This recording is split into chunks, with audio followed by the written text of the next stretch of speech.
Bien, buenas tardes. La Universidad Popular Carmen de Michelena se complace nuevamente en presentar una nueva conferencia, esta vez Ucrania versus Rusia, petróleo y gas natural en el nuevo contexto geopolítico. Y quiero recordar a todas las personas que hoy día nos acompañan que el próximo 6 de noviembre tendremos la mesa redonda sobre nanotecnología. Vendrán 3 doctores especializados en el tema de nanotecnología y nos hablarán sobre la aplicación en la salud. Así es que espero que vosotros estéis aquí acompañándonos en este evento. Hoy día, como he dicho, tenemos Ucrania versus Rusia, petróleo y gas natural en el nuevo contexto geopolítico. Y nuestro expositor es Emilio Menéndez. Él es ingeniero en minas desde 1970 e hizo su tesis sobre el refino de petróleo en España. Por 18 años trabajó en Endesa, llegando a convertirse en el subdirector de I+D. Por su trabajo profesional ha realizado labores en Japón, en los Estados Unidos y en varios países de Europa y también en varios países de América Latina.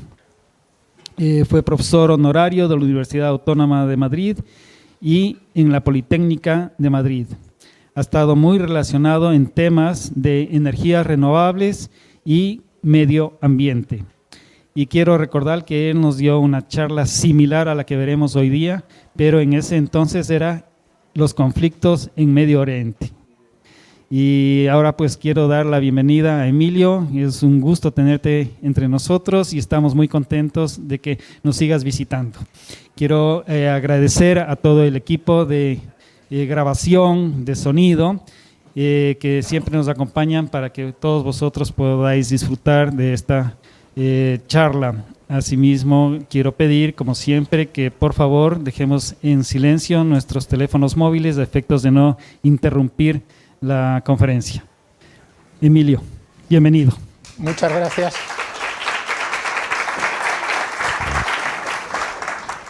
Muchas gracias por la invitación.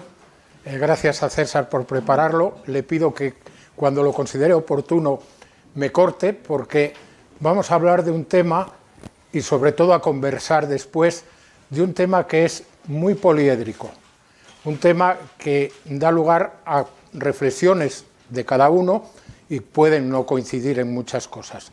Me temo que la guerra de Ucrania va a durar bastante tiempo.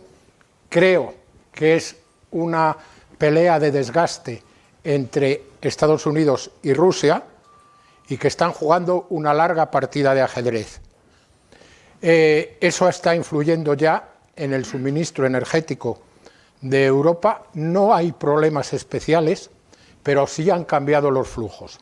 Lo que venía antes de Rusia viene ahora en gran medida de América, no solo de Estados Unidos, sino en el caso del petróleo también de Brasil, curiosamente, que es algo que de alguna manera nos ha sorprendido.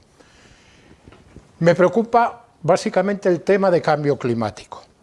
Creo que deberíamos estar globalmente haciendo una transición energética que permitiera reducir las emisiones de gases de efecto invernadero y llevarnos a una situación que ya no va a ser mejor que la actual, es decir, vamos a tener que convivir con esos fenómenos meteorológicos graves que se han dado en la costa mediterránea, que ayer se dieron en Huelva y Sevilla, pero por lo menos que no vayan a más, que no perdamos el control o lo pierdan los que conocen la meteorología, que no lo perdamos.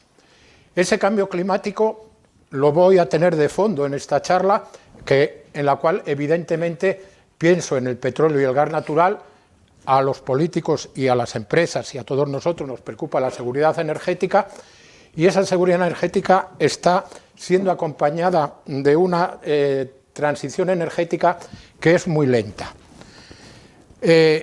Podemos plantearnos esa cuestión, y voy a ir pasando algunas diapositivas de forma rápida para que nos dé tiempo a ese diálogo.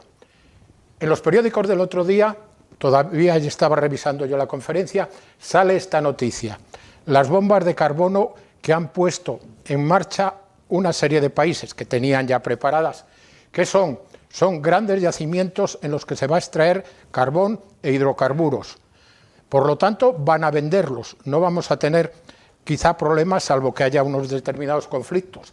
Pero eso va a hacer que las emisiones de gases de efecto invernadero no se paren en un tiempo y tengamos que convivir con, como mejor de los casos, con un mantenimiento de esas emisiones, no con una reducción.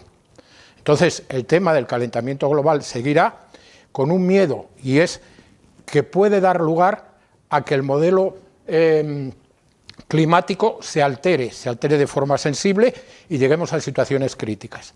De hecho, se me ha ocurrido poner esta figura a Blasco Ibáñez como un ninot indultado en una de las fallas de Valencia, que en el Museo Fallero está, y que está acompañado de los 4 jinetes del Apocalipsis que él escribió en una novela.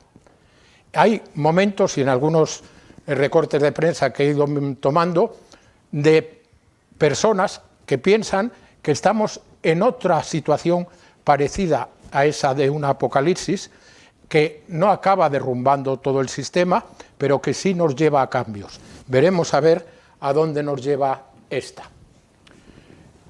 Los cambios deberían ir hacia un menor consumo, hacia una austeridad, hacia un cambio del modelo socioeconómico, pero me parece que es algo difícil de conseguir y, por tanto, en lo que yo exponga a continuación, voy a pensar que el modelo sigue siendo como es ahora, lo cual no quita que después, en la conversación, hablemos de los posibles cambios. Nos centramos en Ucrania y la invasión que ha hecho Rusia. Esa situación de guerra es complicada porque es herencia de situaciones pasadas, de algo que afecta a un país que quiere estar en el mundo de Europa occidental, pero que siempre estuvo roto y ocupado por otros. De hecho, al final de la Segunda Guerra Mundial se divide y le aparecen algunas ciudades que estuvieron en el Imperio Austrohúngaro, que estuvieron conectadas con Polonia, y le aparecen zonas que fueron ocupadas en algún momento por el interés minero en el carbón de Rusia. Aparte de que hay 2 ciudades que fueron creadas durante la época zarista y claramente creadas por Rusia.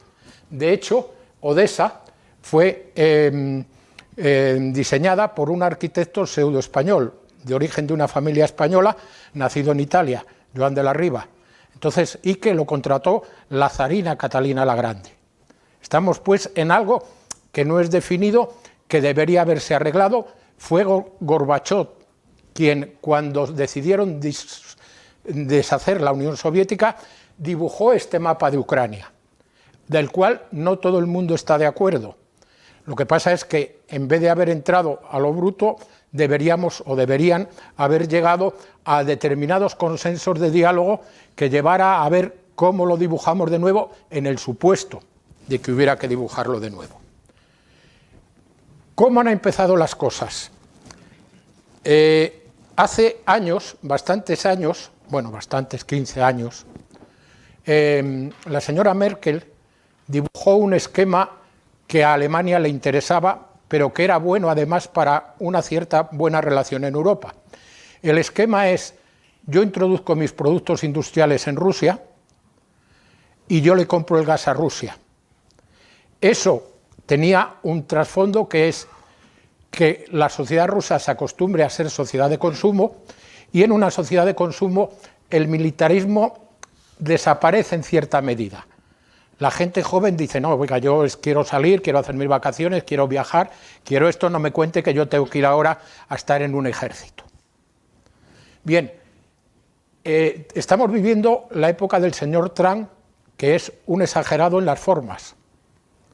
Pero lo triste, bajo mi punto de vista, es que el fondo lo llevaba este otro señor.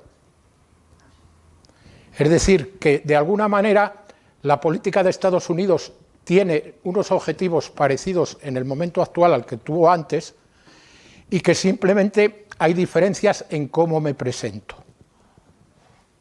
También hay otras diferencias, pero para mí básicamente son esas. De hecho, un año exacto antes de que empezara la invasión rusa de Ucrania, este señor fue a ver a la señora Merkel y decirle: el gasoducto por donde te llega el gas de Rusia, no. y le dijo que se acabara con esa historia, que de hecho ese gasoducto tendría que desaparecer. ¿Por qué lo dijo? Lo veremos en una gráfica más adelante, porque Estados Unidos, entre otras cosas, ya tenía previsión de exceso de gas y de petróleo. Y dijo, y me lo vas a comprar. Entonces, hay una cuestión que es de mayor dimensión que lo que podemos hablar aquí en Europa, porque deciden otros por nosotros, pero que nos afecta de forma importante. En ese sentido, en esa confrontación, me planteo que aparte del señor Trump y su forma exagerada de hacer las cosas, si Putin no es un gran jugador de ajedrez. Yo juego mal, me gana mi nieto, y a veces cuando leo sobre el ajedrez veo que el origen de los que saben jugar viene de Armenia, viene de Rusia, viene de por ahí. Entonces creo que están jugando una partida en la cual Putin quiere tener su imperio.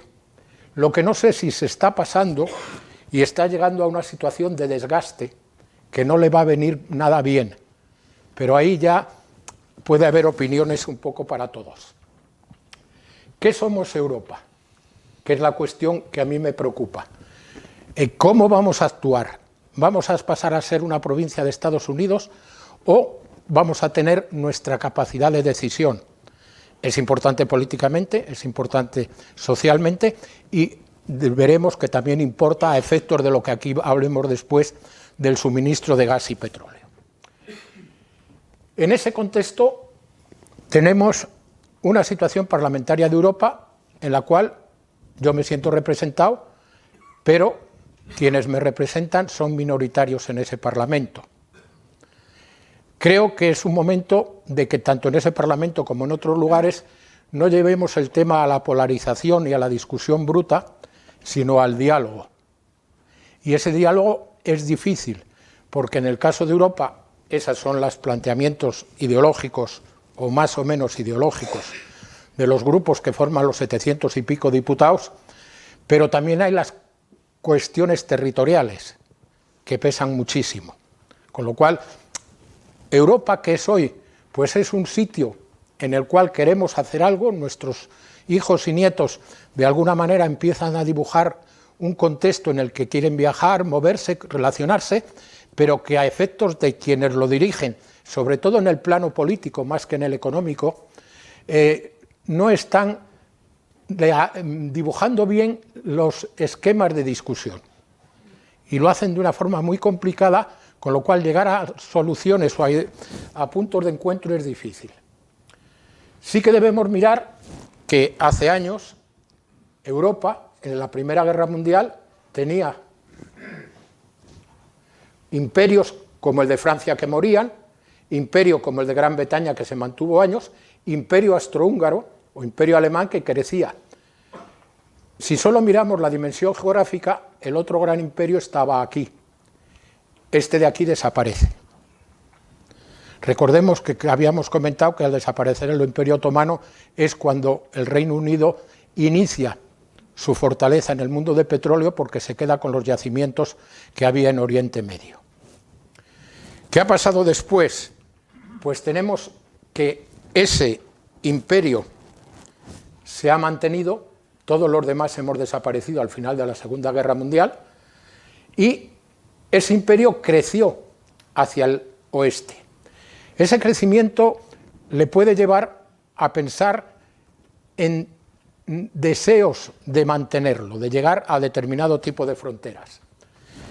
Y frente a él tuvo la OTAN, que de alguna manera era la otra provocación frente a la cual se encontraba. Eso nos va llevando a que políticamente en Europa hubo ideas que podían tener relación con el imperio americano e ideas que tenían relación con lo que era el imperio ruso. Evidentemente en Europa somos muchos y muy diferentes. Cuando hablamos en un grupo de 8 o 10 personas nuestras y tratamos de saber cómo ven la ideología más o menos con lo que hubo en la Unión Soviética, nos encontramos que hay muchos matices. Yo he querido traer aquí esta película, El Sol del Futuro, que se merece ver, es una película divertida y en la cual nos viene a decir que bajo el planteamiento de esta persona, que luego se ha extendido bastante, de este director de cine, las ideas que estaban conexas con la Unión Soviética tienen que entrar dentro de la estructura democrática. Estos días se ha hablado en España también de la transición, el otro día en un programa de la televisión de 24 horas presentaron un libro, se discutió sobre el tema y esa conexión de izquierdas-democracia aparece. ¿Qué significa esto? Que a efectos de mirar al imperio del este ya hay como algo que rechina. Eso tiene el peligro de que caigamos en el imperio del oeste y nos condicionen una serie de cuestiones. ¿Qué pasa en el oeste? Pues hay esa idea que el señor Trump ha explicitado de hacer América grande. Y yo me pregunto, ¿y qué pasa con la democracia? ¿O con las leyes? ¿O con una serie de temas? Aunque un narcotraficante viaje por el Caribe en una lancha, si no es juzgado no se le puede matar. Y estamos entrando en algo que tanto la democracia como el área jurídica que tiene que haber siempre en un país se está perdiendo. ¿Qué pasa? Que está afectando mucho al norte-sur. En ese sentido, los países de América, tengan las ideas que tengan, y dada la situación de dependencia, van a hacer cosas que al señor Trump le parezcan bien. Lo que el gobierno del señor Lula ha hecho hace 2 días no deja de ser algo parecido. Entrar en las favelas y que haya 150 muertos no es algo que parezca lógico, aunque sea algo que tienes que subsanar de alguna manera, no parece lógico. Entonces, esa dependencia está clara. He puesto con unas rayas más livianas cómo es la dependencia de Europa o cómo es la influencia de Estados Unidos en Europa. Creo que sí, que la tenemos ahí, y la tenemos por una parte porque en Europa hay toda una zona grande, que fue la Europa del Este, más o menos conexa con la Unión Soviética, en la cual se ha producido un deseo de meterse dentro de la Europa occidental, aquí lo he reflejado en el caso de Ucrania, y que evidentemente al imperio del otro lado no le place, no le gusta. Y ahí nos estamos viendo la necesidad de posicionarnos, y posicionarnos porque el imperio del otro lado ha actuado de forma bélica. Si hubiera actuado de forma política y de diálogo, los posicionamientos hubieran podido ser más divergentes, más de discusión, y no como ahora que dicen, oye, tal, porque países de aquí, de esta zona, tienen miedo, Polonia tiene miedo, los demás no, y por aquí, bueno, pues el interés de entrar de Rusia es menor, su interés está más claro por aquí. Entonces, Polonia está diciendo que en sus planteamientos puede haber una guerra dentro de 5 años, visto desde aquí me parecen exagerados. Yo tengo familia en Noruega y cuando me hablan de que allí tienen mucho miedo, digo, bueno, no creo que sea para tanto, pero la cuestión está ahí. ¿Qué nos pasa a nosotros frente a Estados Unidos? Que muchos europeos han migrado allí. Y hay entornos de polacos, hay entornos de suecos, hay entornos alemanes, no tanto, pero hay muchos y están diluidos, y hay entornos ucranianos. Lo que pasa es que en esos entornos a veces hay miedo. De hecho, en esta noticia recogida con este link, habla de que el futuro de 240.000 ucranianos que están en Estados Unidos, que no tienen los papeles como el gobierno de Estados Unidos dice que hay que tenerlos, pueden sufrir una determinada expulsión si es una represalia, pues por algo que haga Zelensky o por cualquier otra historia que pongan allí sobre la mesa. Nosotros, como españoles, hemos tenido bastantes migrantes en Estados Unidos.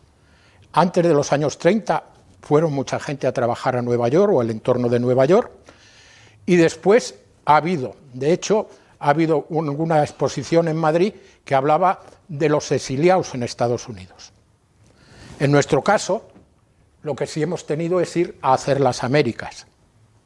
Y eso sí que lo tenemos muchos en la familia.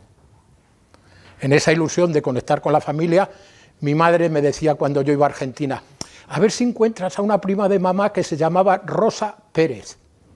Lo cual, pues decía, si tengo tiempo quizás sí, pero empezar a preguntar por Rosa Pérez en Argentina puede ser como un tanto complejo, pero lo tenemos ahí. En la pandemia yo me entretuve en escribir un borrador de algo que me gustará seguir dándole vueltas, que era Viajes de ida y vuelta, y fui preguntando a muchas personas, oye, dame una idea de un familiar tuyo, un amigo, algo, que emigraran. Y me encontré con muchos. Luego, nuestra mirada es más hacia allí que hacia el este. Ese es un punto a tener en cuenta, en lo que pensemos en Europa y en una cierta sumisión hacia lo que hace Estados Unidos. Yo me encuentro con gente que dice, no, mi hijo está en Canadá, y no es Estados Unidos. Dice, bueno, no es Estados Unidos, pero es ya aquel entorno. Chicos de instituto de aquí van a pasar un año allí, a hacer un curso allí y volver con un aprendizaje de inglés y otras cosas. Entonces, tenemos una dependencia cultural o social, depende de cómo lo llamemos. Por otra parte, desgraciadamente hemos sido muy olvidadizos de nuestras cuestiones pasadas, y ahí he traído unas conexiones, una del diario.es, en que nos recuerda que hemos abandonado el Sahara en manos de Marruecos. ¿Cuándo lo hicimos? Cuando la guerra de Ucrania o la invasión de Ucrania ya estaba en marcha. Y la política de Estados Unidos dijo, Argelia no, Marruecos sí. Y en esa definición de Argelia no, Marruecos sí, nosotros redujimos la compra de hidrocarburos en Argelia y cedimos el Sahara sin condiciones. Alguien me dice, es que no tiene viabilidad de otra manera. De acuerdo, pero podría haber sido hecho de otra forma. Entonces, estamos en algo que, por lo que nos rodea geopolíticamente, ponemos en el cajón de los recuerdos determinadas cosas. No solo somos nosotros. Las tropas francesas se han marchado de Níger, donde tenían sus minerales de uranio, lo cual es importante a la hora de hablar de energía. Y la guerra de Sudán es algo en la cual Europa tuvo origen y ha tenido de alguna manera participación. Aparte del genocidio de Palestina, que es un tema claramente británico. Vamos a entrar en el mundo de la energía, y en ese mundo hemos de ver que los combustibles fósiles siguen suponiendo las 3/4 partes del suministro energético en un mundo en el cual las participaciones en el reparto de los consumos de energía son muy diferentes. La población de China es 1.400 millones de habitantes y se come todo esto, básicamente de carbón, también de petróleo. La de India, que tiene también esa misma población, fíjense que la pelotita se ha reducido muchísimo, también con mucho carbón. La de África se ha reducido mucho más y también tiene 1.400 millones de personas. Es un ejemplo de esa gran diferencia. Nos podemos entretener en ella y pensar que el mundo de Norteamérica, incluido Canadá, pues comparado con su población, son intensivos en el consumo de energía. ¿Cómo es el consumo final de energía? Hablando del mundo, voy a hablar muy poco del caso español, porque creo que a la hora de lo que aquí queremos hablar, de cómo nos repartimos los recursos, es mejor hablar del contexto global. En ese contexto global, la industria consume un 30% y como materia prima un 10% adicional. Es decir, a nivel global, la industria sigue siendo el mayor consumidor de recursos energéticos. Los edificios, y aquí hay unas grandes diferencias, igual que aquí, consumen una 1/5 parte y el transporte ya empieza a acercarse a la 1/3 parte. ¿Qué es? Pues el consumo de energía, el carbón no llega al 10% como consumo final, no como origen, ya veremos después el origen. El petróleo es el 40%, el gas es cerca del 20% y la electricidad el 20% también aproximadamente. Es decir, somos unos consumidores básicamente de petróleo, más electricidad, más gas. ¿Qué diferencia hay a la hora de valorarlo? Que si nos vamos, si nos vamos a la energía primaria, que la he quitado, el carbón tiene un peso importante porque una partida grande de carbón, muy grande, aproximadamente el 80% del carbón que se extrae, se va a generar electricidad. Entonces el carbón sigue pesando mucho, lo que pasa es que pesa en determinados sitios, pesa mucho en China, pesa en India, pesa en Estados Unidos, en Alemania y en Polonia. Alemania no ha hecho la transición de reducir las centrales de carbón y no la ha hecho básicamente por el miedo a qué le pasará en las conexiones energéticas con Rusia. Entonces, si vamos a ver cómo es la electricidad en el mundo, nos encontramos que Estados Unidos se lleva una parte importante, otros países de América se llevan también y China nos aparece como el gran consumidor, seguido de los países de Asia-Pacífico. ¿Cuál es la situación? China ha hecho algo en transición energética, no mucho comparado con su volumen, pero algo importante. Es el país que más energías renovables ha implantado en su sistema, pero que en proporción no son muchas, y sigue siendo el gran consumidor de carbón para electricidad. Las 2/3 partes de la electricidad china provienen del carbón. Los otros países tienen un peso importante, pero es que son muchos. Es India, es Indonesia, es Tailandia, es Pakistán, son muchísima gente. Entonces, tienen un peso importante del carbón, peso que lo tienen per se, India lo tiene per se, pero Pakistán lo tiene porque China va a construir centrales de carbón allí. Por lo tanto, estamos en un contexto en el que la reducción del uso del carbón se va a dar cuando esas centrales sean ya muy viejas y, por tanto, seguimos teniendo carbón y luego lo que tenemos es bastante electricidad. En nuestro caso, en lo que es Europa, tenemos una participación importante en el consumo de energía, más que lo que somos en población, de energía eléctrica, más de lo que somos en población, pero que si queremos realizar esa transición energética como se ha planteado, debiéramos tener bastante más electricidad, electrificar nuestros usos de movilidad, nuestros usos de edificios, etc. Entonces, ¿de dónde viene la electricidad en el mundo? La cuestión es que el carbón supone la partida mayor. Supone la partida mayor por el caso de China, que si quiere limpiar su atmósfera y sus condiciones medioambientales, tiene que pasar a consumir otro elemento que nos preocupa y que vamos a hablar de él a continuación o dentro de poco, que es el gas natural. En España pesa mucho el gas natural, en Alemania pesa el gas natural, en Gran Bretaña pesa el gas natural, pero en China todavía no pesa a efectos de generación. Si sustituye esa partida de carbón por gas natural, el mercado del gas natural puede hacer así algunos tembleques. Entonces, esa es una cuestión a tener en cuenta en el tema energético. ¿Cuál es nuestro caso y el de Europa?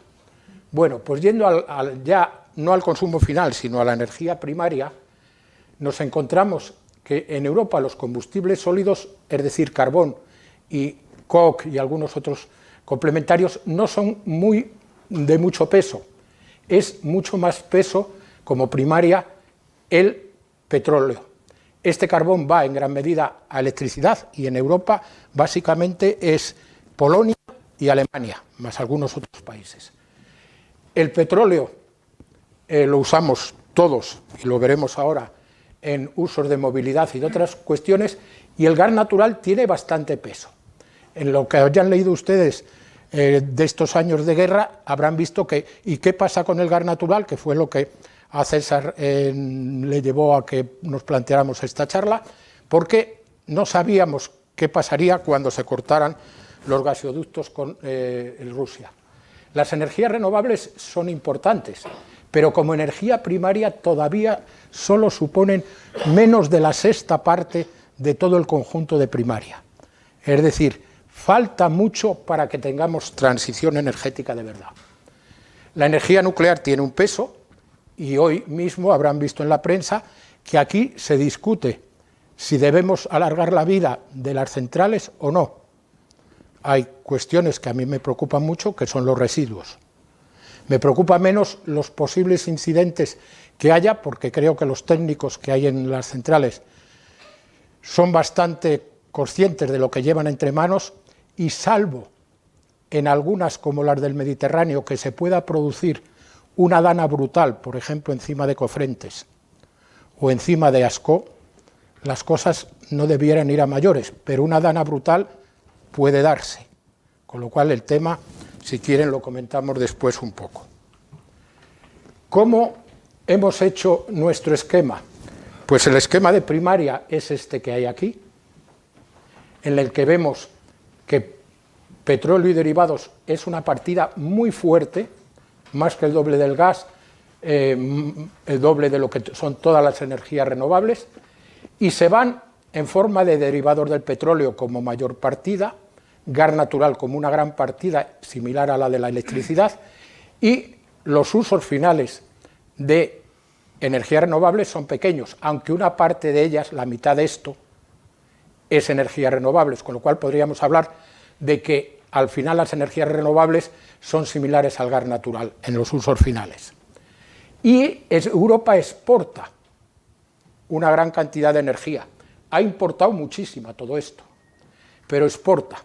Esa exportación es básicamente derivados del petróleo o petroquímica, y hace que las empresas que están en ese área quieran seguir manteniendo el esquema porque hay mucho dinero a jugar. Y si nosotros miramos las exportaciones de España de productos petroquímicos y de derivados del petróleo, nos encontramos que es una partida grande. De hecho, Alemania, Italia, España y Holanda, Francia también, pero ya menos, son los grandes petroleros de Europa y su participación en el comercio de productos. Los puertos españoles son puntos de salida y de comercio. La bahía de Algeciras, con todo lo bueno y malo que tiene, es quizá el más singular en ese sentido, pero también hay que mirar a Tarragona y hay que mirar a otros. Entonces, ahí hay algo que está retardando el que la posición de cambio hacia la transición energética sea más rápido.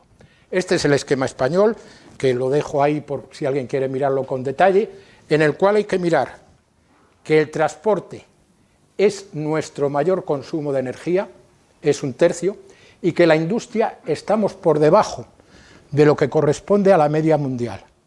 La de media mundial está en un nivel que lo marca China, y luego hay muchos que no tienen, y nosotros como país estamos en menos de esa media mundial.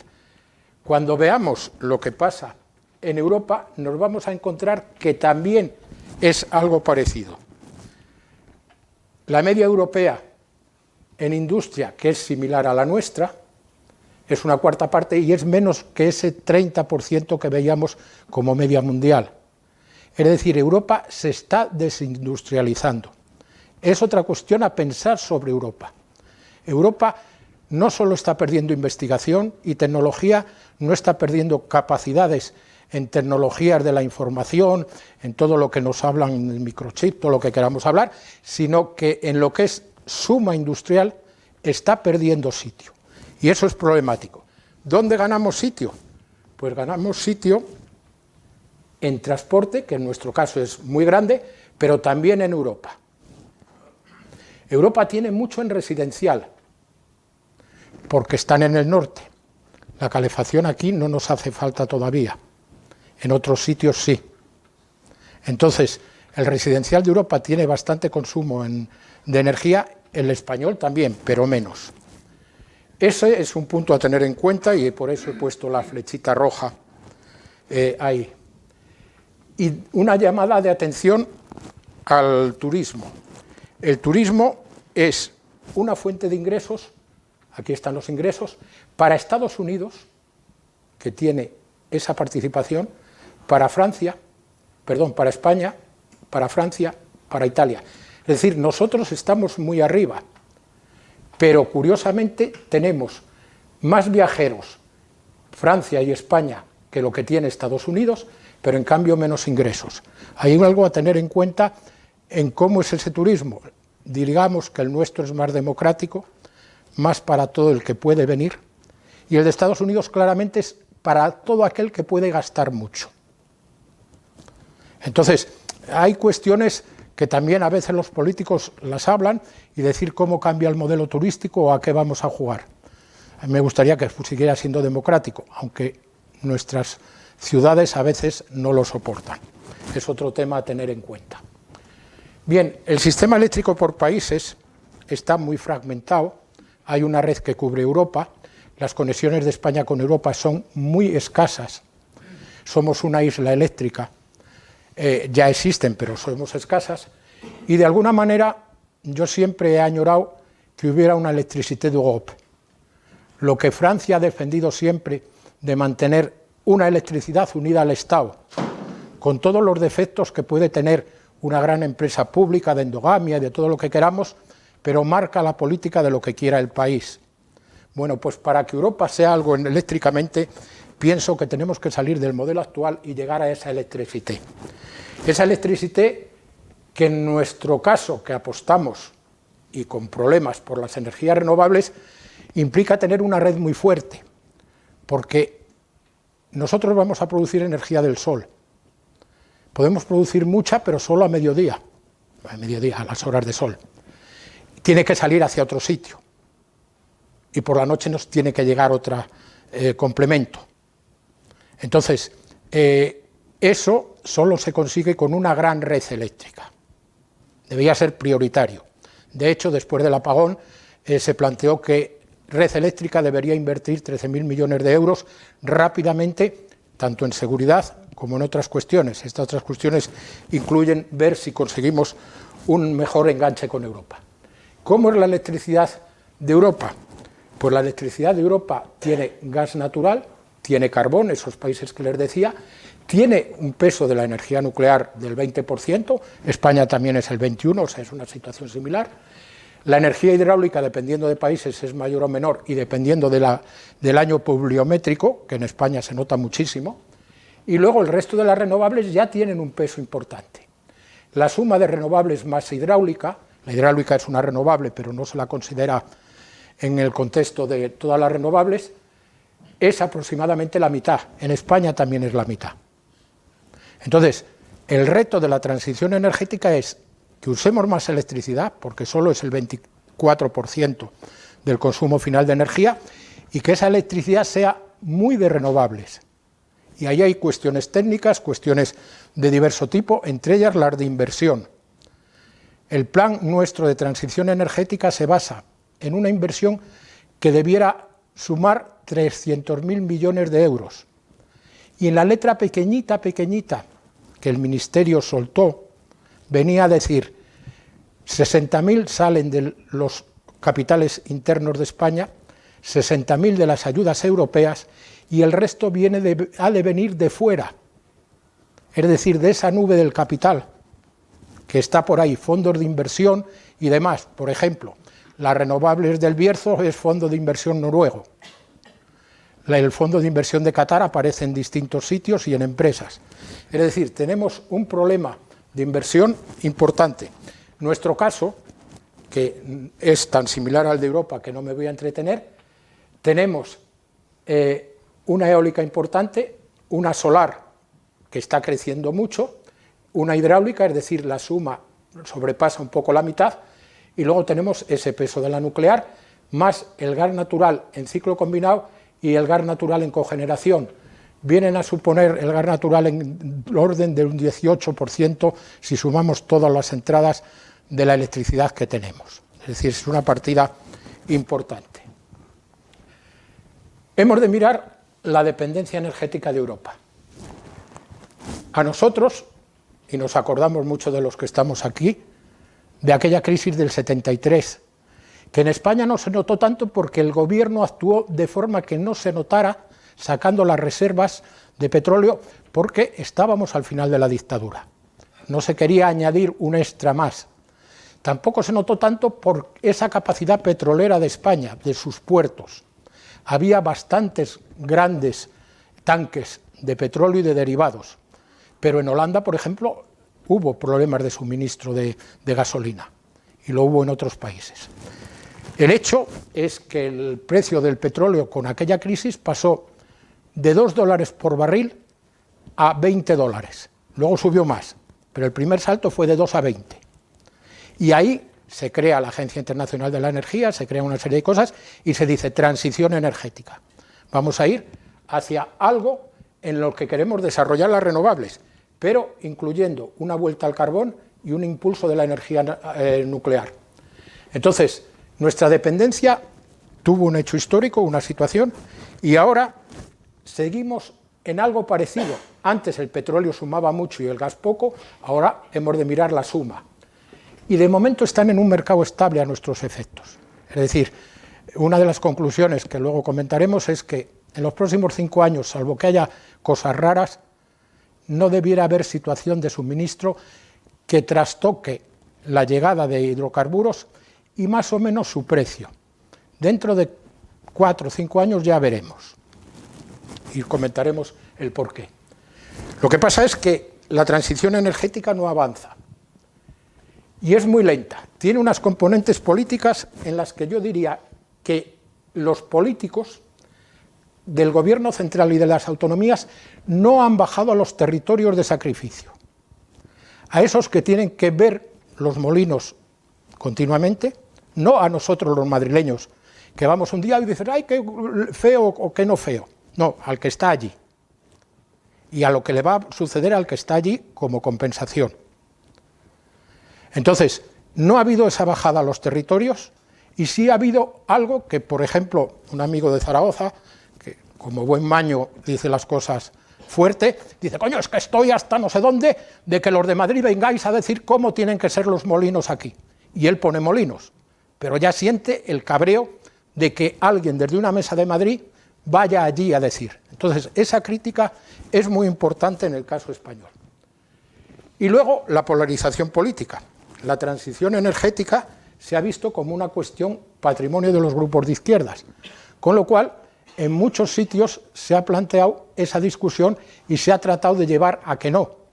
En el caso de Francia fue exagerado. La señora Le Pen dijo que desmontaría los parques eólicos. Luego no lo ha hecho o no ha podido hacerlo.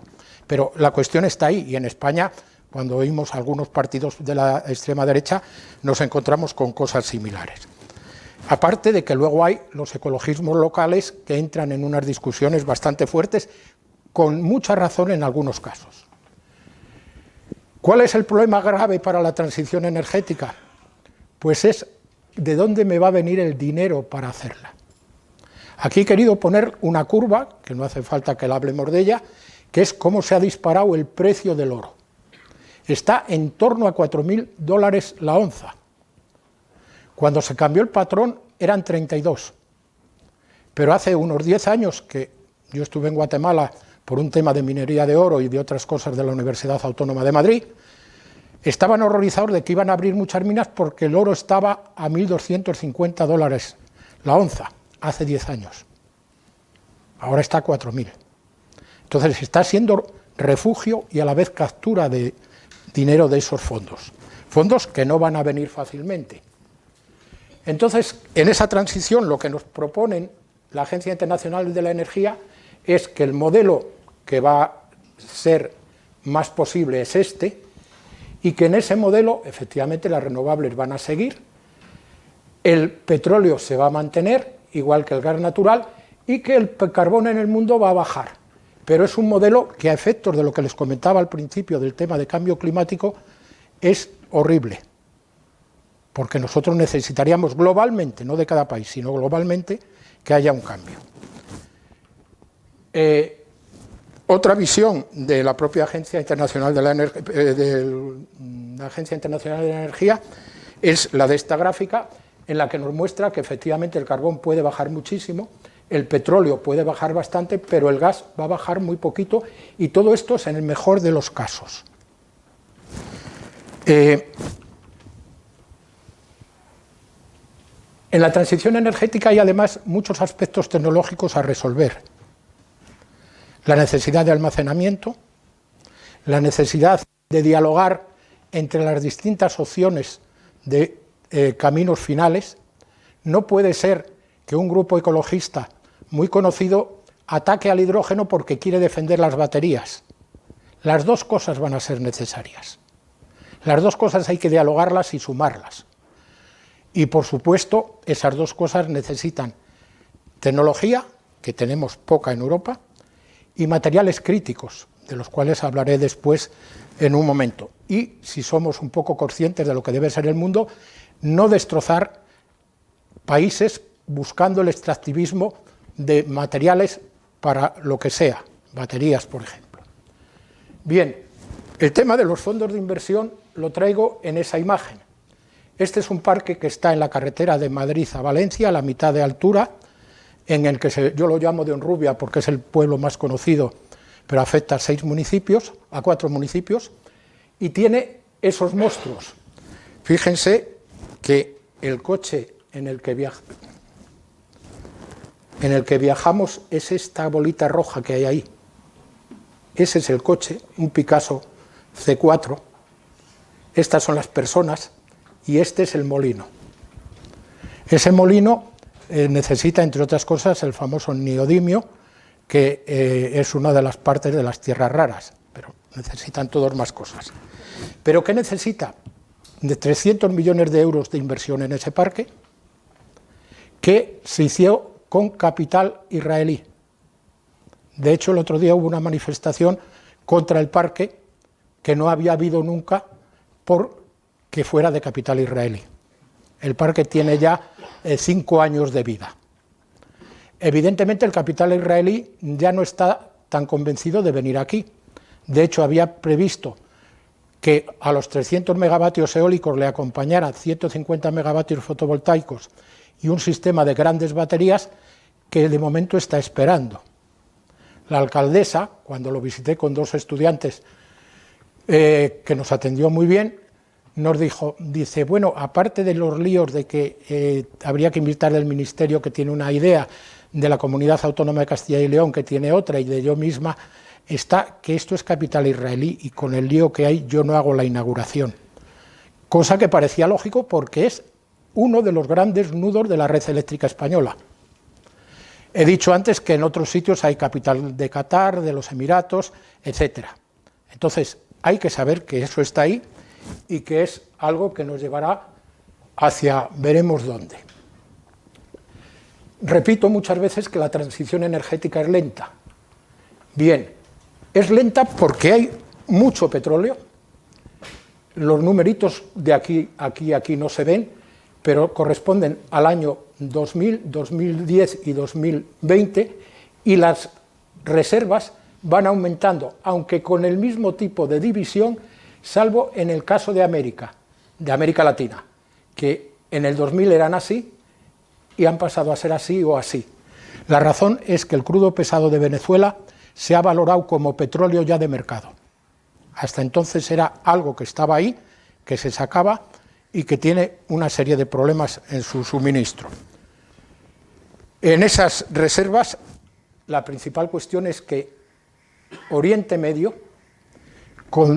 tiene el 50% de esas reservas y el petróleo de allí es muy bueno. Nos lleva a la charla de hace un año. Si tuviéramos Oriente Medio Pacífico, no habría necesidad de gastar un chavo en hacer prospección geológica de nuevos yacimientos. Habría petróleo para todo el mundo. Y además de extracción barata. Otra cuestión es a qué precio se vendería, en qué condiciones. En el caso nuestro, hemos de ver que el suministro a Europa ha ido creciendo, ha pasado de aquí a aquí en 5 años, a la vez que el suministro de Rusia ha pasado de aquí a aquí en esos 5 años. ¿Cuál ha sido la cuestión? Estados Unidos ha dicho, me lo compras a mí. y además a ese no.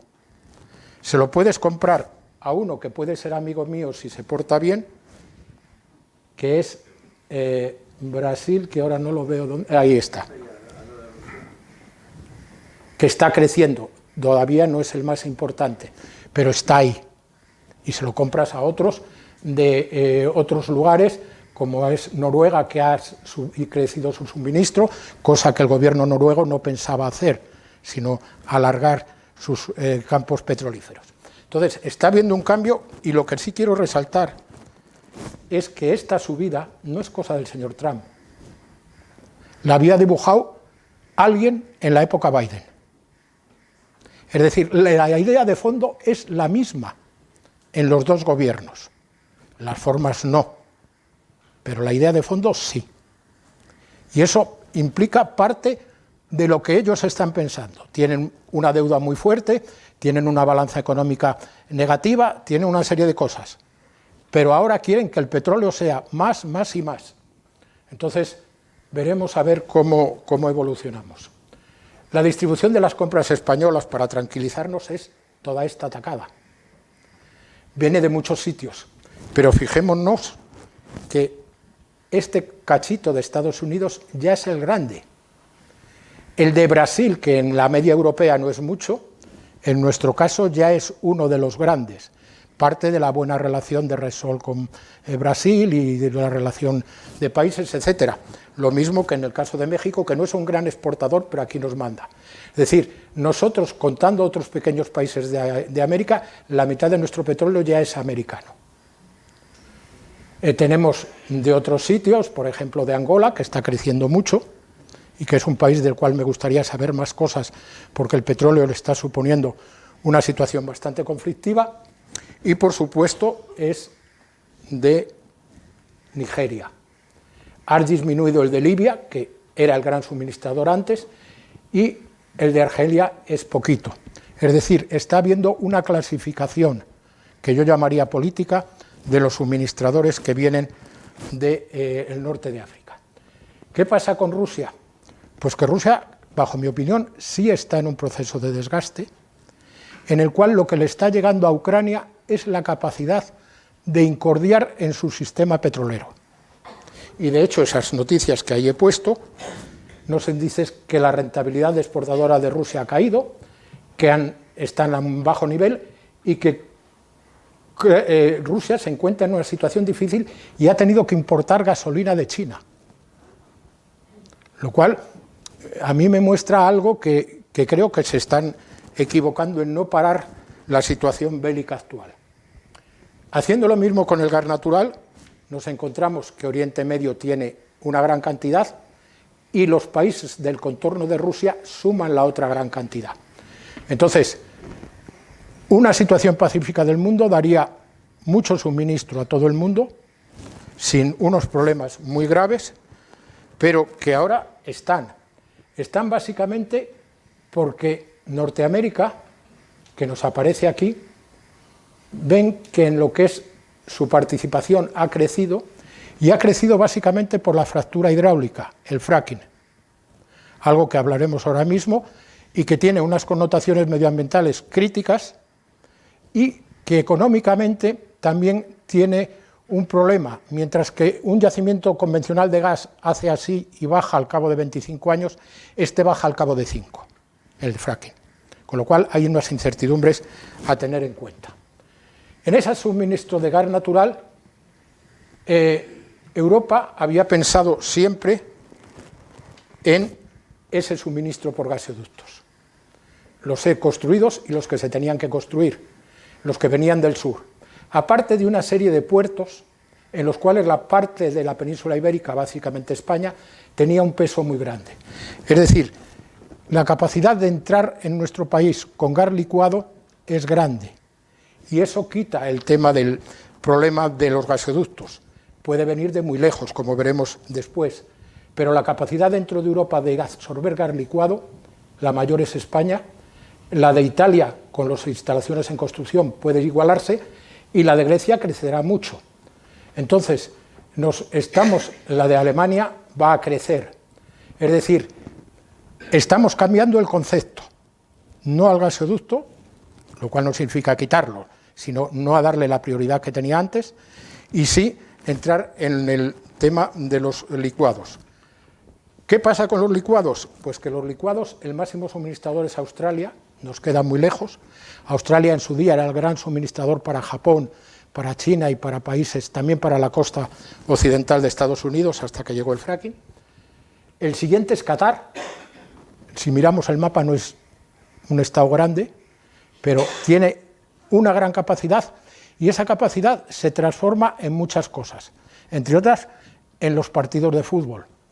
Quiere fijar su dinero en muchas cosas, entre ellas controlar o ganar dinero o moverse en el mundo del espectáculo. Y el siguiente a tener en cuenta es Estados Unidos. Rusia tiene una capacidad baja de licuado, similar a la de Malasia. Nigeria quiere crecer, Argelia para su nivel tiene, Indonesia, que está lejos, tiene, y después casi no hay nada.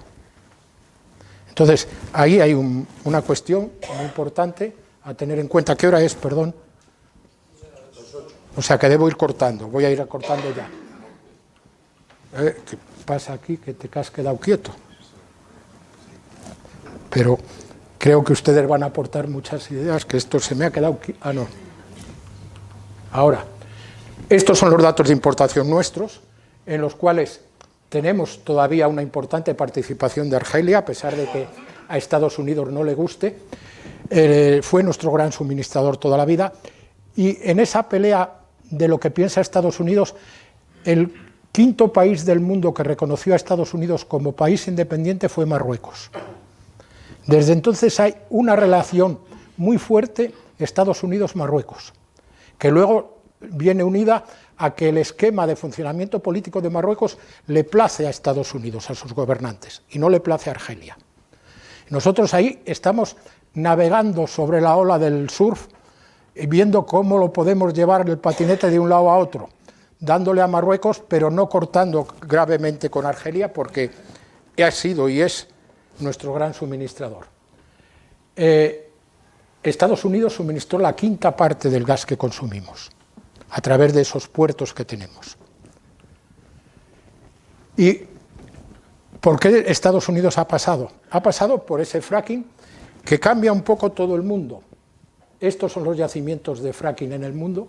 Aquí abajo está la Vaca Muerta de Argentina, que supone un yacimiento grandísimo y que le sitúa en unas condiciones futuras muy fuertes. Las reservas son tanto de petróleo como de gas, hay diferencias. Las reservas de petróleo son importantes en el caso del norte de Asia, de Rusia. Las de gas son importantes en China.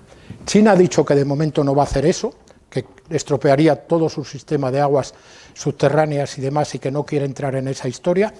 Los países europeos también han dicho algo parecido, pero se está dando el hecho de que en América, en México, hay una extracción importante, estropeando las aguas de los agricultores del norte de México bastante. En Colombia está sucediendo algo parecido, y en Argentina la protesta no es grande. La idea de sacar el gas de Vaca Muerta era del grupo peronista y ha sido tomada también por el actual grupo político, y es una zona no agrícola, con lo cual las discusiones no están allí, pero los ambientalistas dicen cuidado, que es una zona de escasos recursos hídricos y vamos a destrozar todo el sistema hídrico. Entonces, ¿está el suministro de gas asegurado? Yo creo que sí. ¿Cuánto tiempo? Pues no sabemos cuánto. Estados Unidos necesita los ingresos que le vienen, con lo cual no se quitará del medio. Se sigue mirando a Oriente Medio, pero con el matiz de que el gran depositario de gas en Oriente Medio es Irán, junto a Qatar, e Irán tiene cuasi cortados sus salidas de gas por las confrontaciones que tiene con Estados Unidos. Entonces, ahí hay una cuestión importante, a ver qué pasa. Yo no tengo claro si Estados Unidos en algún momento va a decidir que tanto el gobierno de Venezuela como el gobierno de Irán cambien y entonces controlar ya lo que en su día intentó controlar.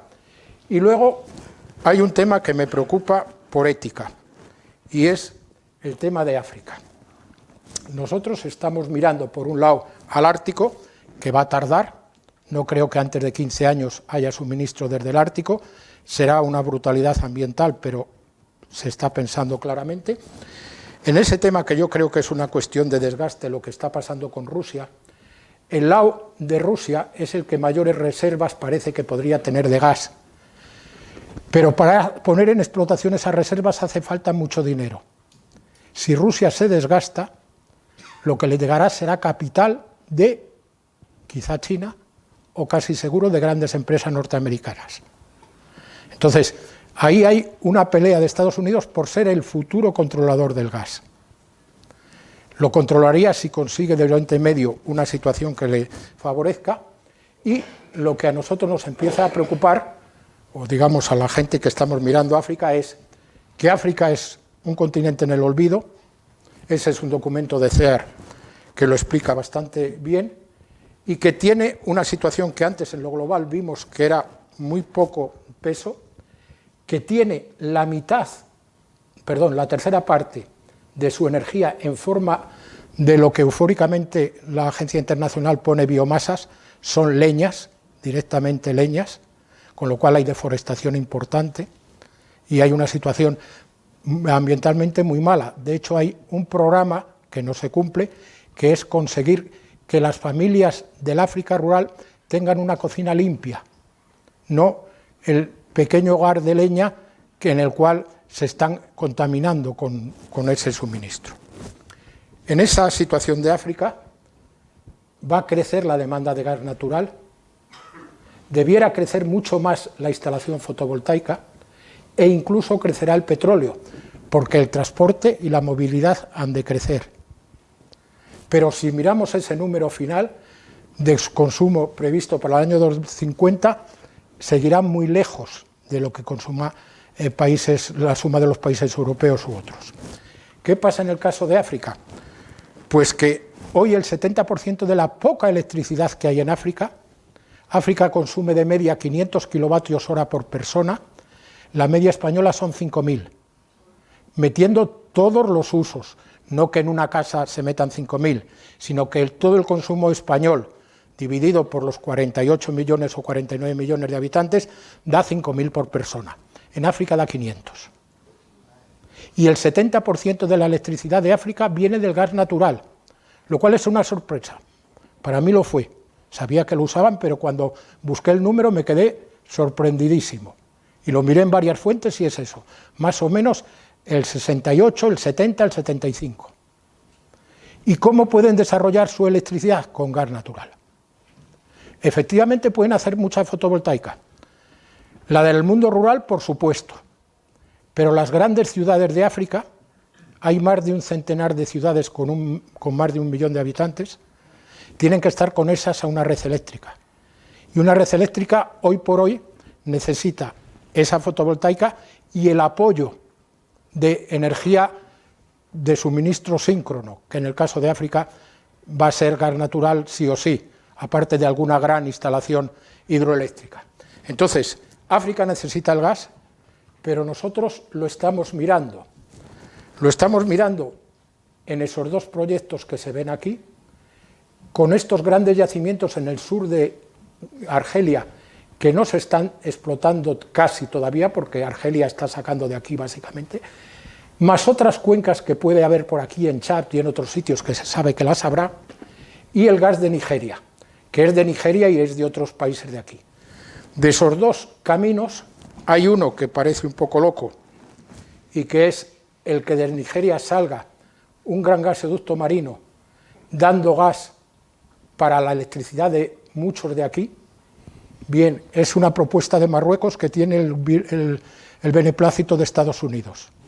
La otra propuesta es una propuesta europea que mira a Argelia, pero que, dada la situación de inestabilidad en toda esta zona de por aquí, parece que es difícil. ¿Qué pensamos? Que efectivamente haya plantas de gas licuado. ¿Dónde? Por ejemplo, en Mozambique. Mozambique va a pasar a ser uno de los exportadores importantes, pero lo necesita él. Entonces, ¿nos vamos a comer su gas? ¿Nos lo comeremos sin mirar para abajo y llegar a algo que nos beneficie a los dos? ¿O cómo lo haremos? No lo sé. Y para finalizar, no podemos olvidarnos de todo esto, las tierras raras. Todo el mundo habéis oído que las controla China. ¿Qué es lo que está pasando? Que Estados Unidos ha dicho que la transición se para, y yo creo que uno de los sumandos para que la pare es: la paro hasta que yo controle el suministro de materiales estratégicos, hasta que pacte con quien pueda pactar y lo rehaga. ¿Cómo? Ya veremos. Es un tema complicado.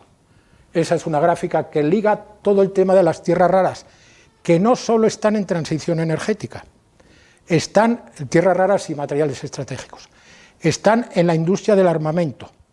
Y cuando China ha dicho el otro día que no exporta tierras raras, ha puesto unas coletillas: no exporto a quien las vaya a usar para armamento, sí se las exporto a aquel que vaya a hacer un sistema energético.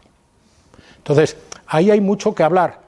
Evidentemente esta postura de China se puede romper, porque le pongan también en una situación crítica. Estados Unidos y Rusia están jugando esa partida de ajedrez que he dicho al principio. La de China no me conozco muy bien sus juegos, sé que tienen unos barras de madera y unos juegos, y no sé si están a eso, pero puede ser complicada. Les doy las gracias y quedamos a charlar entre todos, porque creo que lo que a mí más me interesa es saber qué piensan ustedes.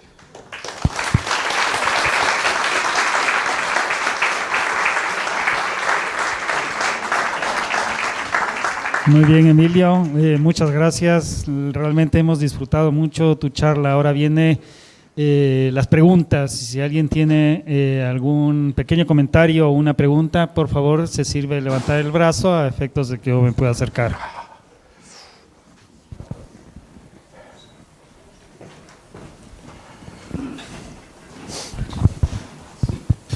Buenas tardes, la verdad que muchas gracias por esta presentación tan excelente que nos has puesto, y realmente hay muchas interrogantes también, evidentemente. Como has dicho al principio, esto es muy poliédrico, con muchas aristas y muchos componentes, ¿no? Entonces, hay mucha información en Internet, mucha información que es interesada, evidentemente, manipulativa. Entonces, uno no sabe ya si lo que está leyendo es verdad o pues intentan forjar una opinión, ¿no? El fracking, por ejemplo, yo he leído que se necesita mucha arena para el fracking, y que esa arena Estados Unidos se la está llevando del Sáhara porque se lo permite su hijo predilecto ahora, que es Marruecos.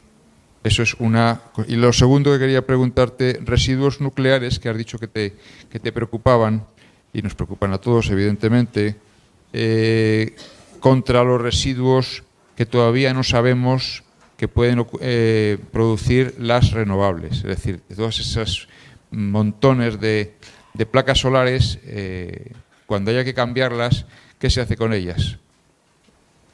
¿Se pueden rehabilitar de alguna manera o las llevamos a África? Vamos a ver. En relación al fracking, la tecnología es originaria de empresas petroleras de Estados Unidos. Chevron, por ejemplo, es una de las que ha trabajado más y que ha bajado a Argentina. Necesita varias cosas. Necesita esa arena. La arena, si la sacas de un sitio donde no te dicen nada, pues mejor. Si la sacas del Sahara, parece que no cuenta, porque sacarla de los arenales de los ríos de Estados Unidos puede tener sus problemas. Pero es una cantidad importante que además debe tener dureza y capacidad de fracturar.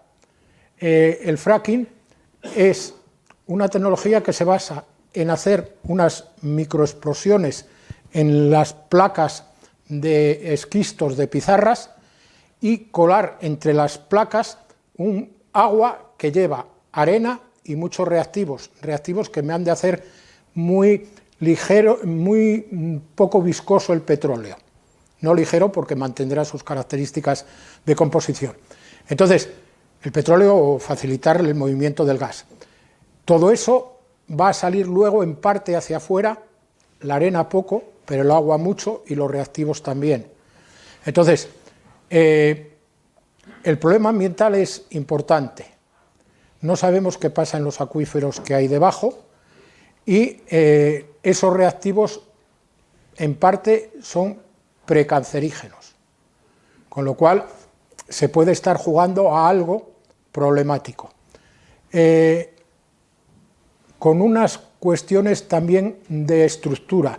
Un pozo de petróleo convencional o de gas convencional abarca una superficie de territorio amplio, mientras que el fracking, por ser una línea que baja y luego gira y ha de jugar con esas explosiones y agua, ocupa una parte de territorio pequeño, lo que significa que para una misma cantidad de producto final hay que poner muchas instalaciones. Si entráis, por ejemplo, en la red y ponéis fracking en Minnesota y ponéis imágenes, os va a aparecer una que ha circulado mucho, que es un campo vacío, no es lo que aquí se discutió cuando se dijo que se iba a hacer en Álava o en otros sitios, que decía se va a hacer entre los caseríos. Allí no, es una gran extensión y está llena de sus instalaciones de extracción. Entonces, el problema es importante. El problema, además, es que la vida de una instalación después de la primera ronda de explosión es de como unos 5 años y que para seguir sacando hay que meter más explosiones, más arena, más fluidos. Entonces, el tema de la arena es importante. No tengo el dato de lo que se llevan desde el Sahara. No sé si también están jugando a llevarlo de otros sitios. En el caso de Argentina la están tomando de allí directamente. Luego me has planteado los residuos. Bien, a mí los residuos nucleares me preocupan porque estarán vivos muchísimos años y de ellos se pueden derivar muchas cosas. Si están en un país que dentro de 200 años sea estable, pues alguien los controlará. Si están en los países que no sean estables, no sabemos lo que va a pasar. Entonces, que se difunda la energía nuclear por países que previsiblemente no son estables ya es preocupante. Que no lo tengamos resuelto algunos o bastantes de los países también es preocupante. En nuestro caso, se ha hecho una historia muy poco bonita. Se planteó un diálogo hace una década o algo más para que hubiera un almacenamiento temporal centralizado con un control y una situación de seguridad bastante importante. Por la polarización que han tenido todas las discusiones en nuestro país, no se llegó a un acuerdo. Entonces, los residuos quedan en cada central. En una central que, ¿quién la va a controlar después? ¿La empresa que la usó se va a comprometer a seguir controlando aquello y hacerlo bien? ¿La comunidad autónoma lo va a hacer bien? ¿Una institución del Estado se va a preocupar de las 5 centrales y los 7 grupos que hay? No lo sé. El actual ministerio ha dicho una cosa que a mí me ha sonado a lo que dice Miguel Ángel, no me acuerdo el apellido, ¿qué broma es esta? Miguel Ángel Aguilar, porque ha dicho, el futuro de los residuos nucleares en España tendrá un almacenamiento geológico profundo que se pondrá en marcha en el 2073. Y tú dices, vale. Entonces, evidentemente hay un problema. Hacer un almacenamiento geológico y profundo tiene una cuestión. ¿Qué tipo de minerales o rocas voy a usar? Se pueden usar las grandes capas de arcilla que hay por la zona de Illescas, pero desde luego Madrid va a decir que no, porque si le dijo a un parque eólico en Santa María de la Alameda que no, porque mis montes tienen que ser guapos, a que en Illescas haya el almacenamiento geológico profundo va a decir que no. Otros sitios son los yacimientos de sal en Cardona y zonas similares. Cataluña va a decir que no. Entonces, ¿qué miran los que están en esa idea del 73? Unas rocas graníticas que hay poco fracturadas o que dicen que están poco fracturadas en la zona del monasterio de Guadalupe. No exactamente en el monasterio, sino en aquel entorno extremeño. Es posible que Extremadura, depende de cómo se lo cuenten, entre o no en ese juego. Pero bueno, como es para el 73, me parece que vamos a opinar poco. Entonces, me preocupa. Lo otro también me preocupa muchísimo.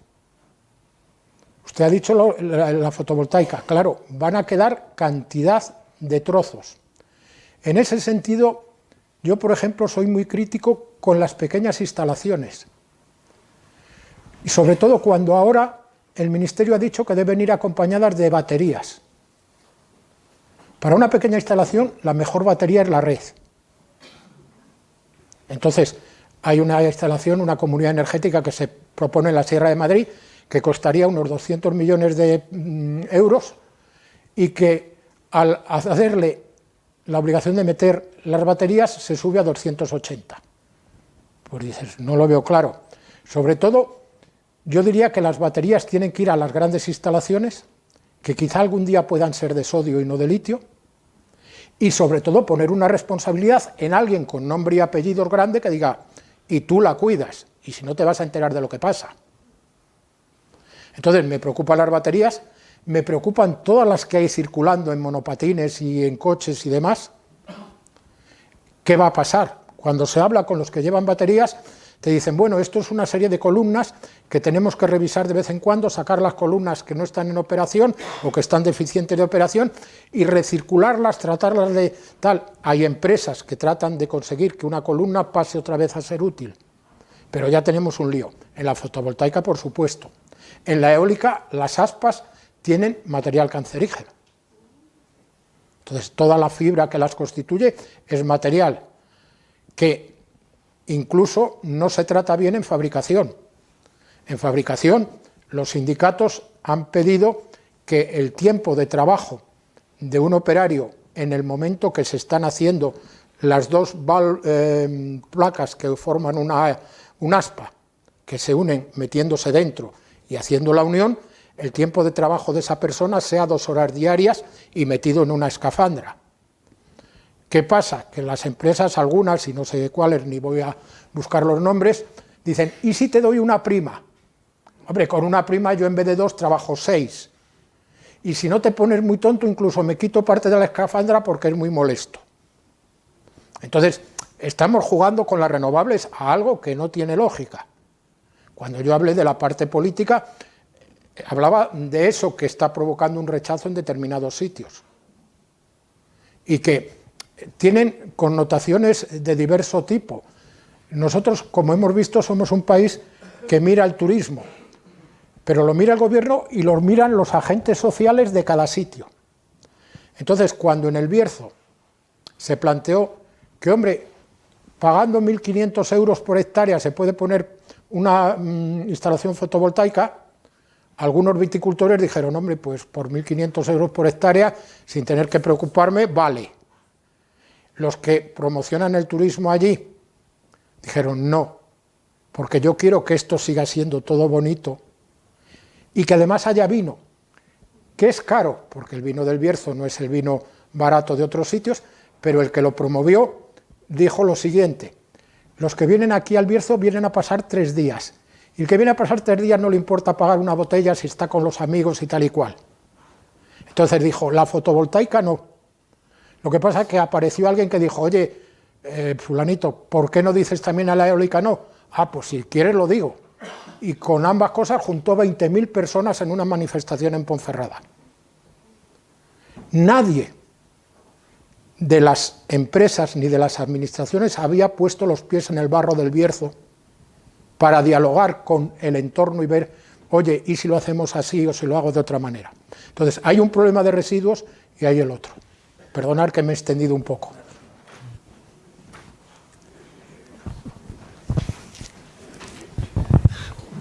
Bien, muchas gracias. Se han tocado tantos temas que daría para mucho, pero yo me voy a centrar en un tema.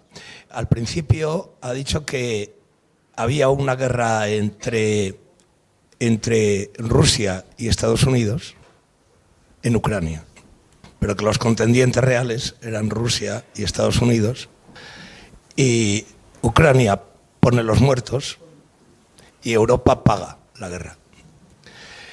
Esto es lo que, bueno, esto lo completo yo, esta última parte, ¿no? Pero yo creo que es lo que está ocurriendo en todos los ámbitos. de la geoestrategia, de la economía, de la tecnología. Cuando ha hablado de ese juego de ajedrez, pues claro, el movimiento de una pieza repercute en todo el tablero. Y hay varias piezas que se están moviendo en el mundo. Estados Unidos reclama una parte de más dinero, que paguemos más. China emerge con otro modelo, con un modelo no sabemos bien cómo, pero emerge.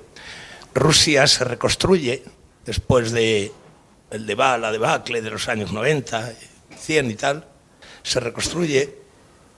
¿Y Europa qué hace? Porque yo solo veo decadencia. ¿Dónde apuesta? Hemos visto como, bueno, pues la presidenta de la Unión Europea, la representante, ha ido a una finca de Trump a rendirle pleitesía y a decirle que sí, que le vamos a comprar las armas, que le vamos a pagar aranceles, que le vamos a hacer todo lo que quiera, ¿no? Y no veo por dónde Europa puede encontrar alguna autonomía. Eso es lo que pregunto. ¿Cómo podríamos buscar y defender los intereses de Europa en este juego de ajedrez? Vamos a ver. La cuestión para mí, primera, es: defendemos nuestras ideologías, y me refiero no a las políticas de ahora, sino a las más profundas de la ética, o nos adaptamos a la realidad. Para mí es una cuestión muy dura y que está un poco explicitada por ese señor coreano, que no sé pronunciar su nombre, que es ciudadano alemán. Si vamos a una cuestión de ética, nos tenemos que enfrentar con una serie de situaciones. No lo vamos a conseguir porque no estamos unidos. Entonces lo que va a pesar, lo hagamos o no lo hagamos, es el pragmatismo. El pragmatismo, ¿a dónde nos debiera llevar? Por un lado, a que se pare la guerra de Ucrania y que Ucrania pierda lo que le toque perder. No es ético, pero que diga: oye, ruso, ¿hasta dónde quieres poner la raya? ¿Hasta aquí? Pues sale, y paramos. De forma que eso no nos obligue a gastar en armamento. De forma que eso le vuelva a permitir a Alemania pensar en industria. En industria que además llegaría a otros países, porque el alemán diría: oye, pongo una fábrica aquí o hago esto y lo otro. Con lo cual, para nosotros, en pragmático, es decirle a Ucrania: muchachito, para cuando puedas, cuanto antes. Luego ya aparece otro pragmatismo. ¿Qué me interesa? ¿Seguir con China? Personalmente yo creo que hay que seguir con una relación, o cortar. Estados Unidos nos está pidiendo que cortemos. No lo está dicho tan claro como con Rusia, pero lo ha dicho. Y que nos convirtamos en el Estado 55, 58, como nos queramos llamar, de la Unión. Pero como si dijéramos libre asociado. Es decir, te conviertes en un Puerto Rico. Y claro, eso es como ya demasiado. Entonces, ahí el juego con Estados Unidos implica que tengamos gente muy lista y que consiga un cierto consenso dentro de ese lío que es la Comisión Europea. De forma que Estados Unidos no nos capture totalmente y que tengamos capacidad de nuestras negociaciones, a las cuales vamos a tener que meter la ética. Y ahí ya hay cuestiones gordas, y la ética nos aparece mirando a África, muy fuertemente. Nos aparece mirando al litio de Bolivia. Nos aparece en el hecho de que litio hay en España. Y no se explota, y se podría explotar, pero hay que dialogarlo. Hay varios yacimientos en zonas que van a sufrir ambientalmente. Y lo que no puede ser es la minería que estamos dibujando en Europa con capital australiano. Porque cuando se pregunta por los 7 proyectos que se plantean europeos en España, la mayor parte es capital australiano. No, yo estuve en una empresa pública que tenía su minería y aparte de que hiciera cosas mal hechas, se preocupaba de los entornos. De una forma paternalista, como queramos discutirlo, pero había una preocupación. Cuando ibas al pueblo de Andorra de Teruel tenía una estupenda biblioteca y otras cosas. Entonces, eso lo tenemos que plantear en Europa. Entonces, es muy difícil. Hay zonas de Europa que además van a estar en esa disputa de los recursos. Por ejemplo, el grandísimo yacimiento o el más grande yacimiento de litio está en Serbia. La gente de Serbia dice que no. Cuando preguntas yo conozco una profesora serbia, le preguntas y empiezas a entender que el no más grande es porque la empresa que viene es australiana. Si la empresa fuera rusa, el no sería más pequeño. Lo que pasa es que empresas con capital ruso para invertir ya no hay para esa zona, porque los Balcanes se dividen muy claramente en cultura rusa y cultura hacia Occidente. Croacia es cultura hacia Occidente, Serbia es cultura hacia Rusia. Entonces, hay un contexto de Europa muy difícil, muy difícil. En las elecciones de Holanda, el partido extremista ha sacado muchos, pero parece que al menos Holanda va a decir: me mantengo en que Europa es algo de la que todos tenemos que hablar. Entonces, si hubiera una conexión en la cual quizá los que tenemos ideas más del otro lado y más extremos tenemos que decir: vale, tío, yo me olvido de mis ideas, al menos a llevarlas en confrontación bruta. Seguiré hablando y explicando, pero no en confrontación bruta, para que pueda haber un diálogo en Europa. Diálogo que no sería de los partidos a los cuales yo me acercaría más, pero que veo como consenso de lo que es el Partido Popular Europeo y el Partido Socialdemócrata Europeo, que se pongan juntos y dibujen Europa. Y a partir de ahí, los que no estemos en ese sitio, aceptemos el diálogo, digamos que seamos todos buenos, en fin, lo que queramos, pero que Europa funcione. Si no, seremos Puerto Rico. No se vive mal en Puerto Rico si tienes dinero. Sí, muchas gracias por toda esta información. A mí me parece que el tema va a ir a más, seguramente. Vamos, estoy plenamente convencido. Quizá desde hace pues aproximadamente 200 años, con la revolución industrial, un poco más, un poco menos, el crecimiento de la población en el planeta es exponencial. Es decir, el consumo energético va paralelo a ese aumento de población.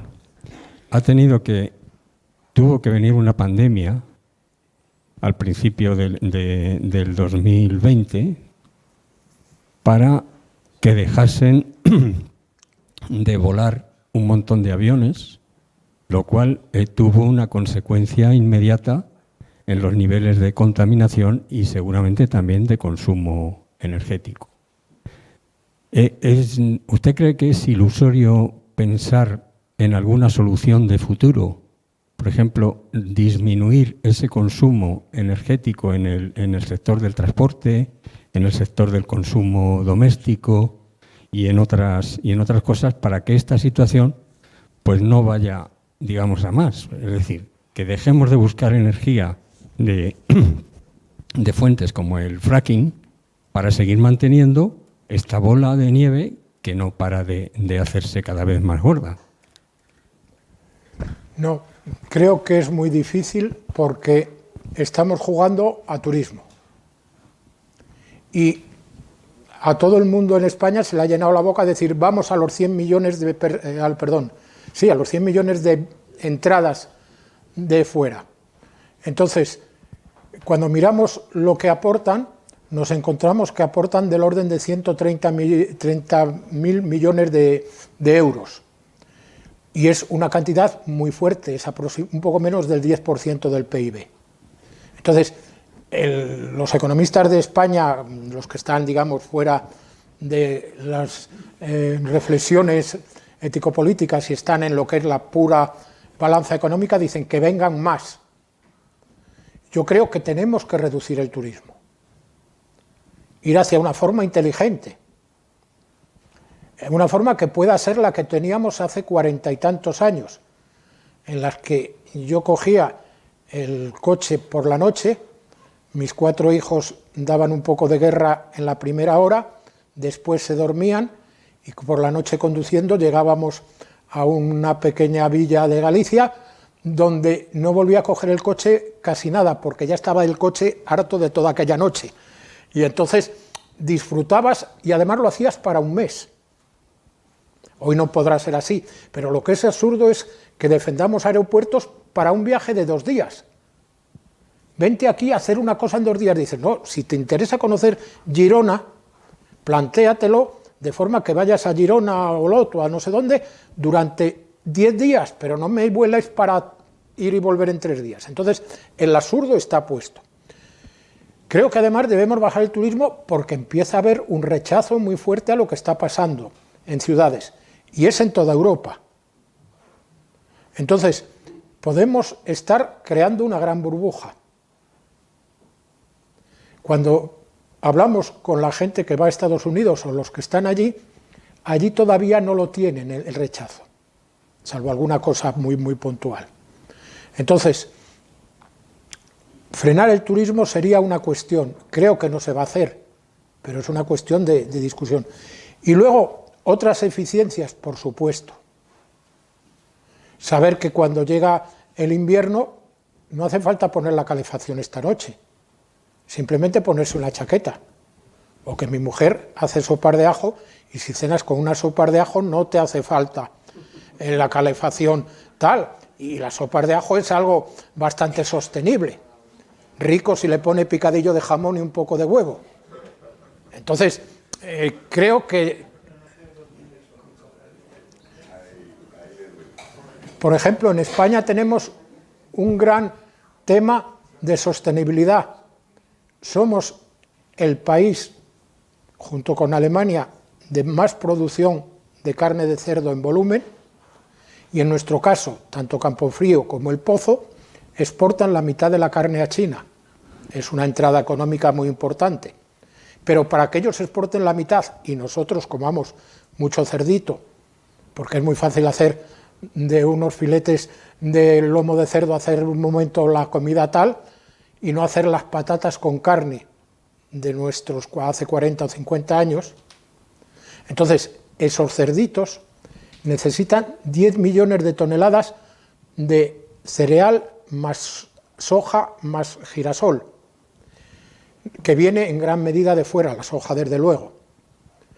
Nosotros de cereal consumimos como 30 millones de toneladas, si el año es bueno producimos 20 y traemos 10 de otros sitios, exacto, de Ucrania, quitándoselas al norte de África, que es muy de pan comer, por su cultura y porque además estuvo la France que les dejó la baguette.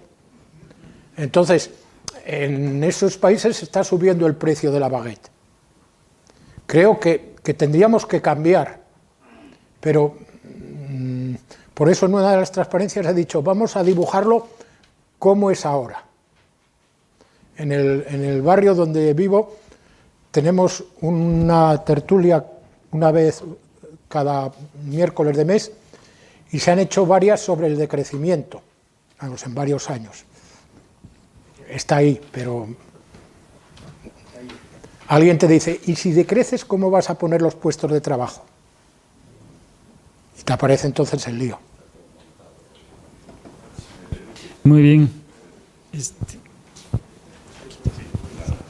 Oye, muchas gracias por la discusión. Somos compañeros, Emilio, y la verdad que tu visión de la política y la energía pues es bastante aceptada. Yo te quería hacer dos preguntas. Primero, la verdad que está muy bien lo del cambio climático, pero Europa y sobre todo España parece que vamos de primos. Estamos haciendo todos los deberes o procuramos hacerlos, sin embargo, Estados Unidos, China y Rusia no lo hacen. O sea, mi pregunta es, ¿qué hacemos? Y segundo lugar, estamos importando gas y petróleo y aquí lo prohibimos explorar, igual que muchas materias primas. Gracias. Sí, nos conocemos. Eres un Jiménez Beltrán. Vamos a ver, no creo que con el desarrollo de las renovables hagamos de primos. Nosotros en este momento tenemos una de las electricidades de que en media europea, en media anual, tienen uno de los precios más bajos de Europa. Y por tanto se está manteniendo industria. De hecho, los centros de datos, que nos gustan mucho o poco, quieren venir aquí. Entonces, el tema de las renovables es importante para nosotros. Tenemos unos recursos a recuperar. Por lo tanto, lo hacemos, lo ha hecho Alemania, que también tiene una idea muy clara de qué es lo que va a pasar. Antes, otra persona ha planteado China. China no es un país extraño, lo que pasa es que es bastante difícil de penetrar en lo que quiere y piensa. Dibuja a 50 años. Alemania dibuja a 10 y nosotros para el año que viene. Al dibujar China a 50 años, está viendo un sistema energético en gran medida renovable. Y creo que tiene que ser así. Otra cosa es lo que nos cueste y cómo lo vayamos a hacer. Por lo tanto, tenemos que jugar a eso. ¿Tenemos que reducir las exportaciones, las importaciones de hidrocarburos? Sí. Ahora, ¿dónde los tenemos nosotros y cómo? Ahí la cuestión aparece ya muy difícil. Porque, por ejemplo, en lo que es cabecera del Ebro hay yacimientos de esquistos, pero son yacimientos muy pequeños que obligarían a explotaciones distribuidas en una cuenca que ya tiene problemas hidrográficos hacia abajo.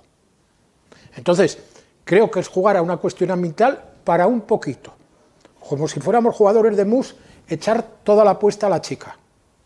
Jugador de chica, perdedor de mus. Entonces, creo que las cuestiones no deberían haber sido por definición, porque hemos polarizado todo y se ha dicho no a esto.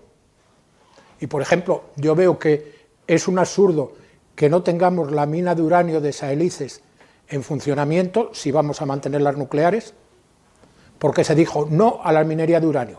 La mina de Saelices es una mina bien llevada, o era una mina bien llevada. Es una mina que puede ser grande, que va a incordiar allí, por supuesto. Entonces lo que hay que es dialogar para que no incordie, o para que la compensación esté clara. Pero hay casos en que se debería mantener. Personalmente creo que el fracking no. Cuando yo me moví desde Medina de Pomar hacia el norte de Burgos y Álava y vi los territorios en los que se quería hacer fracking, dije no. Aquí no podemos estar llenando de perforaciones al lado de los caseríos. Políticamente hay cosas además a contar. A mí me pasó una cosa muy rara. En unas navidades, estaba yo en Endesa, se quería llevar carbón de la cuenca de Teruel a la central térmica de Pasajes, porque había un problema político en el País Vasco y no se quería que parara la central, que no podía recibir en aquel momento carbón de otro sitio por cuestiones de transporte. Es decir, era un absurdo llevar un carbón lleno de azufre. Pero a veces la política también cuestiona. Ir a incordiar en el País Vasco, metiendo el fracking, es ganas de que se vuelva a montar un lío allí. Yo no he dicho el fracking, ¿eh? Ya, pero... Una precisión en el fracking cuando hablan, que soy experto en este tema, en el fracking no se hacen explosiones. Lo que se hace es se baja fluido con arena y unos fluidos que no está demostrado que sean cancerígenos, y lo que se hace es una fractura en el terreno.